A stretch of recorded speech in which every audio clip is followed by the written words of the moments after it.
So we are starting with gentleness this week, and I want to read the definition of gentleness.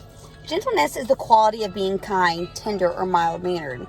Softness of action or effect, lightness.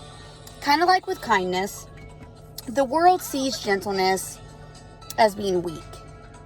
They think that you have to be tough and rough, and this is a world, where you just have to be manly, where you can't wear your heart on your sleeve, where you can't be sensitive. Well, let me just tell you, gentleness is in fact being strong. Think of it for a moment. When you have a big dog and they're going to be around a puppy or a smaller dog, just maybe in size, you say, oh, easy, be gentle, that's a baby, or they're little. But you don't say that to the puppy, do you? Or the little Chihuahua compared to like a Great Dane. Think about your kids. The boys, I'm all the time telling them, hey, be easy with sis, be gentle. I don't tell that to sis, even though she's probably meaner than the boys. But it's because in order to exercise gentleness, you have to be strong. Having great power and choosing to wield it in a compassionate way that is beneficial to others. That is gentleness. If you was weak, then you would have no need to be gentle. It is in the presence of strength that gentleness becomes necessary. I got a few scriptures I want to read. With gentleness and kindness of Christ, that is from 2 Corinthians 10:1. Paul wrote that to the church. So he's telling us that our actions, I paraphrase that because there's a bunch of other stuff in there. But we are to be gentleness and kindness of Christ because Christ is always our ultimate example of the fruits of the Spirit. Philippians 4:5. Let your gentleness be evident to all. So we are to act with gentleness. We're to let people see our gentle nature. And think about that for a moment. If you are hostile or angry or just a rough, tough person, you probably aren't going to have a lot of people approach you. You probably, aren't going to have a lot of people that just randomly want to come up and be a friend or help you if you just have that rough nature. However, if you are gentle, if you look gentle, if you act gentle, you're going to attract more people. Example, think of some rough biker dude standing next to Grandma Betty. Who do you think more people are going to want to come and buy cookies from? Or who more people are going to want to come and help them if their car broke down? That's an example. I'm not saying to be judgmental. That's not it.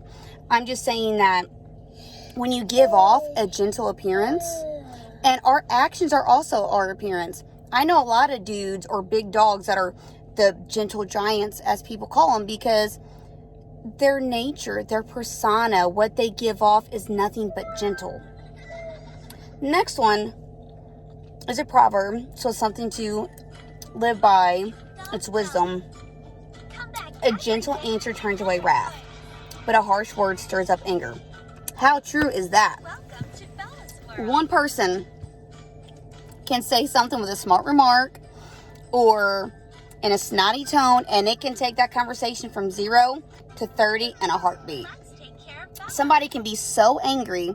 And when I was a director of nursing, I could have a patient, an employee, a family member storm in my office being angry as I'll get out.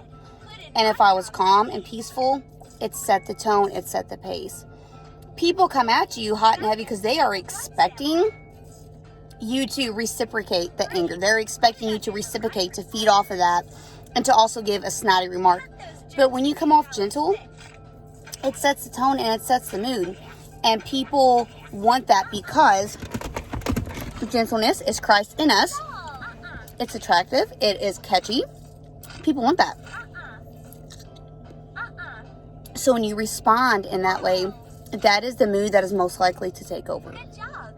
And even if they still get mad a lot of the time, the person or the situation is going to turn around. It's going to be neutralized because you're not feeding that fire of rage, of anger, of drama, of calamity, of whatever is going on. Being gentle is very brave. It's courageous. It's strength. It's wisdom. It is wise to be gentle. It is something that we all, definitely myself, could benefit from. Learning to be more gentle and seeing how it affects your life, your day, those around you. So that is my challenge to you guys until my next post, which will be learning to become more gentle, about the gentleness of Christ, is let's try to be more gentle. Let's think before we respond, and just remember, gentleness, which is acting like Christ, is going to win every time. So even if somebody is being so hateful and you have some witty comebacks, you have some sarcasm in you that's just waiting to come out, if you hold that in and respond in a gentle way, you are going to be the leader. You're going to show God's character. You're going to be a great representative for God, a great example to everyone who's watching the situation, and you're going to turn be blessed for it. It's going to be an amazing thing, especially with this coronavirus going on. If we can all just be a little bit more gentle, then I think it will help diffuse a lot of the chaos. So I love you guys. Have a great week until I see you back.